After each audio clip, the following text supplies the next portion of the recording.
Philippe Lecroc.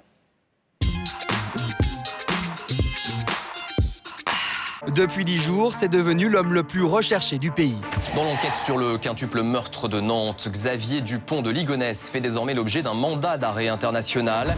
Un homme traqué par les polices du monde entier et par l'ensemble des médias, mais aussi par des milliers d'internautes, devenus pour la première fois en France comme autant d'enquêteurs privés. Sur Internet, les pages Facebook consacrées à la famille et à l'enquête fleurissent. Chacun y va de son commentaire, de son hypothèse, et des photos de famille sont même exhumées.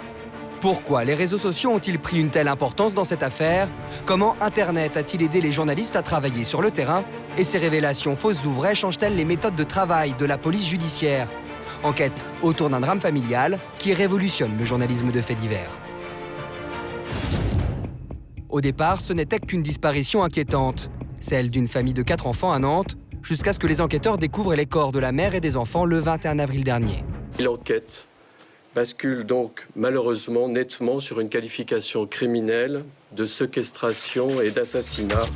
Dès lors, l'affaire passionne la France, d'autant que le père, lui, reste introuvable. Les médias enchaînent alors les révélations. Xavier Dupont de Ligonnès a donc quitté Nantes à la mi-avril.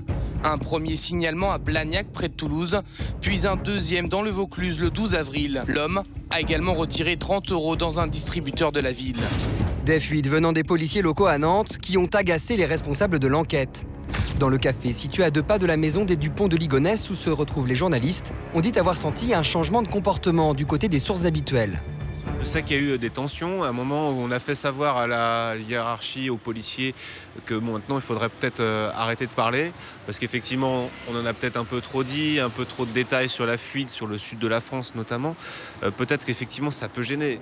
Et si la police judiciaire est devenue nerveuse, c'est que cette famille que les voisins disaient discrète l'était beaucoup moins sur Internet. Des traces, Xavier, le père notamment, en a laissé sur la toile. On va sur Internet et on trouve trace d'une société. Une société qui est localisée quelque part du côté de Pornic. Et le lendemain, moi, je me rends sur place. C'est un chemin de terre qui mène à une maison. Je frappe à la porte et il y a une femme qui m'ouvre la porte en disant « Mais je n'ai rien à voir là-dedans. Ça fait 10 ans qu'on renvoie le courrier à Nantes. » Le web qui sert donc de point de départ pour l'enquête des médias. Une page a ainsi été créée sur Facebook.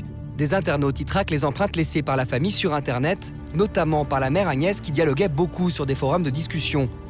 Une mine d'or découverte d'abord par Céline Martelet, journaliste de RMC. Je tombe sur cette page de Facebook, une communauté qui s'appelle Xavier Dupont de Ligonnès, Enquête et débat. Et là, 45 minutes avant que j'arrive, il y avait l'administrateur de cette page qui avait posté, qui avait mis en ligne donc un lien où on tombait directement sur ce forum Doctissimo. Et donc moi au départ, je ne croyais vraiment pas mes yeux de ce que j'étais en train de lire. On voit ce que raconte Agnès, on rentre dans la vie de cette femme. Sur ces forums, Agnès fait part de sa solitude et décrit un mari au profil inquiétant. Des éléments repris par tous les médias.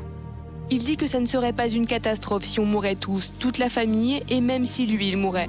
Des éléments recueillis grâce à un étudiant passionné d'informatique et de faits divers qui a pu contacter la journaliste. Moi je lui ai dit « Mais vous avez fait un travail d'enquêteur ?» Il m'a répondu très clairement « J'ai pas fait un travail d'enquêteur, j'ai fait un travail de journaliste. » Voilà, c'est des gens qui, je pense, sont baignés dans les séries télé, les experts, esprits criminels, et qui se disent pourquoi pas nous, ils y arrivent, pourquoi pas nous.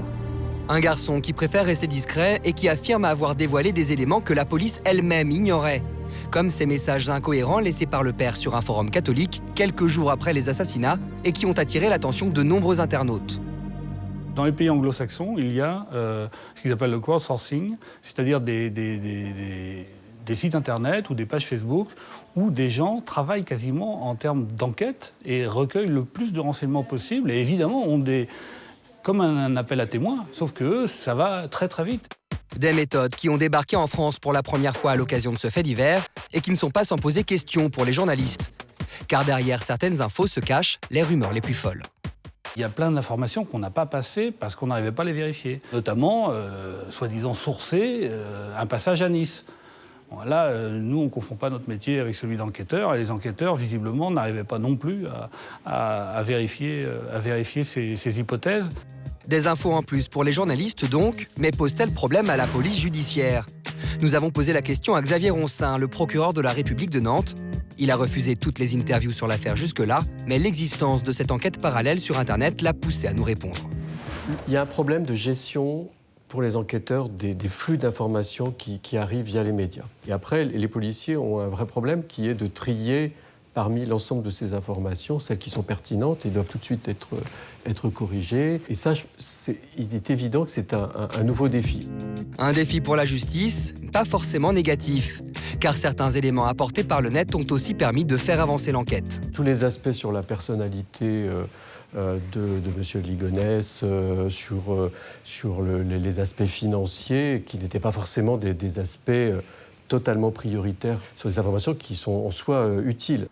Une nouvelle donne que journalistes et justice risquent de devoir intégrer lors des prochaines grosses affaires médiatiques.